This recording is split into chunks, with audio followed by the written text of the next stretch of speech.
A very good morning and welcome to this morning edition of Yes 101's Visual Radio. Today is the 29th of July 2024 and bringing to you the news, I'm Hashini Patirana. Let's start off with a look at your headlines first. News First headline. Sri Lanka Podujana Peremuna's Politburo to decide presidential candidate today. District returning officers summoned to the Elections Commission next Saturday. Department of Post prepares a secure delivery of postal votes.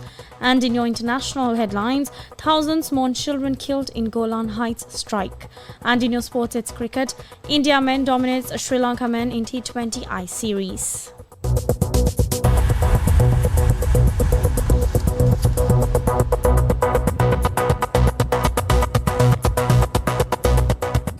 And now, taking a look at your top local story for this morning, the Politburo of Sri Lanka Podujana Peramuna is scheduled to meet today.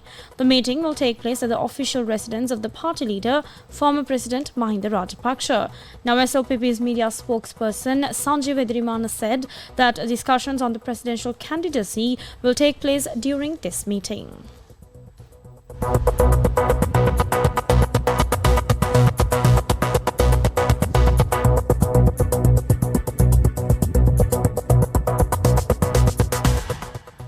In more local news, district returning officers have been summoned by the Elections Commission for a meeting for a discussion regarding the upcoming activities related to the presidential election. Commissioner General of Elections Sama Sri Ratnayaka said that the meeting is scheduled to take place at the Elections Office at 3 p.m. on Saturday, the 3rd of August 2024. He also added that a discussion is scheduled to take place with the secretaries of the political parties following the submission of nominations.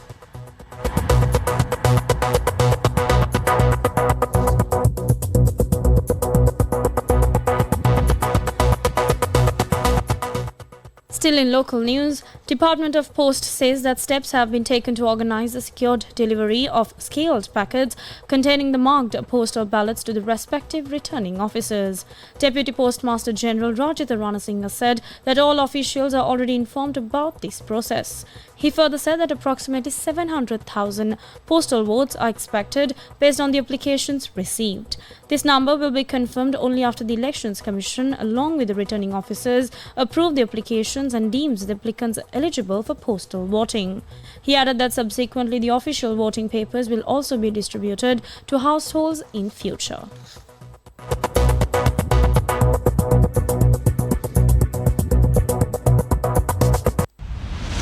International news. And now taking a look at your foreign news for this morning. Thousands of people gathered yesterday for the funerals of children and young people killed in a rocket strike in the Israeli-occupied Golan Heights as world leaders scrambled to contain the attack's political fallout. Israeli media said that numbers of Druze community wept as they carried caskets through Majda al-Shams, while some yelled in anger at government ministers there. The White House, meanwhile, said Iran-backed militant group Hezbollah carried out the attack, which killed 12. Israel has also accused it, but Hezbollah denies it was responsible. Yesterday, global leaders condemned the attack and moved to de-escalate tensions amid fears it could spark a war between Israel and Hezbollah. In response to Saturday's strike, the Israeli Defense Forces, or the IDF, hit Hezbollah targets in Lebanese territory overnight, and Hezbollah struck 2 Israeli military bases yesterday. Cross-border fire between the two sides has escalated since Hezbollah fired rockets at Israeli sites a day after Hamas's attack on the 7th of October. The Hamas attack triggered Israel's military campaign in Gaza, and Hezbollah says it is acting in support of the Palestinians. Now, Sunday's attack was the deadliest loss of life in and around Israel's northern border since October.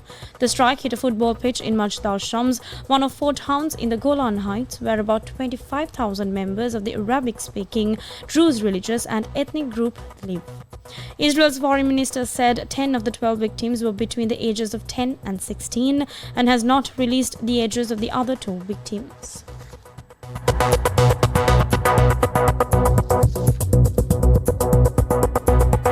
Sports news.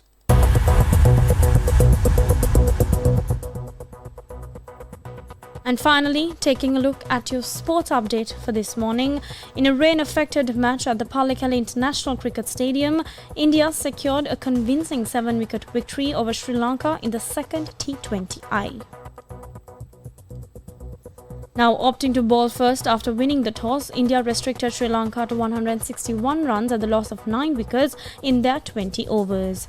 Due to a rain interruption, the target for India was revised to 78 runs in 8 overs under the Duckworth-Lewis method.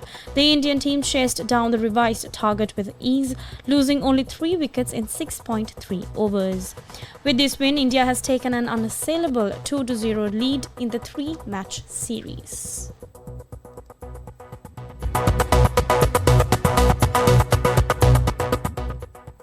And with that, we wrap up this morning edition of Yes 101's Visual Radio. I'm Hashni Pathirana. Thank you for watching and stay tuned for more of the very latest.